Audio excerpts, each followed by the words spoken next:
when you work on video games, you're not impersonating anyone. You're creating voices. That's just creating characters altogether brand new. So what's the process? Is it analytic, or do you analyze, observe, think about it, or is it instinct?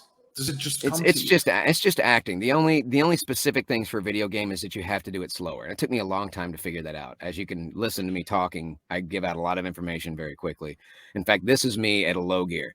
Normally, I'm just ADHDing it out really fast and probably not very organized. But when it comes to video games, I noticed that, and I learned this by actually playing video games, because I love video games. I've been playing them since I was a teenager.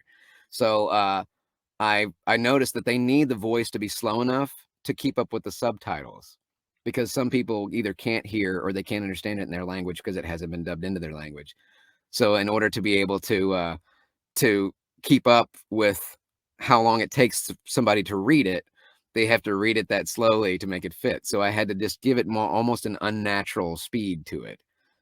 So a normal line would be like, I need to go to the store. In a video game, it'd be like, I need to go to the store. It's just like, it's like half speed for most of it. But the rest of it is literally just acting. I have a grab bag full of characters that I came up with.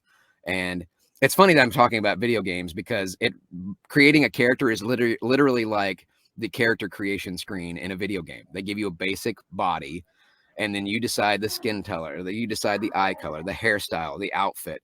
You're just taking a basic figure and you're putting layers on it till you come up with a character that you like. And then if it always helps if it's a character that you're familiar with and you've done before, or it's the foundation of it. And I'll give you a perfect example. So you always start with your basic voice. So this is my voice right now. Well, they said they need a Southern accent. Well, I just add a Southern accent onto it. They said they need it to be back at the throat. And all of a sudden I change it to this right here. And then they need it to be gruff because he lives in a sandplane. And all of a sudden he's this right here. And all of a sudden I've created a whole new character that started with my voice and ended up here. And maybe he's got a thing in the shot of his mouth. That's 4 or 5 layers of voice stuff all added to just my own voice. Do you sometimes go completely the opposite of what the character looks like?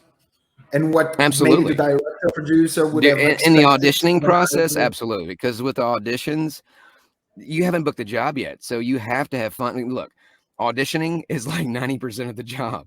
So if you don't have fun with it, you're going to be miserable. It's going to feel like work. It's going to feel like a grind. And I've been there. Sometimes your just energy level is not there. Sometimes the character just doesn't fit. Well, make it fit you then.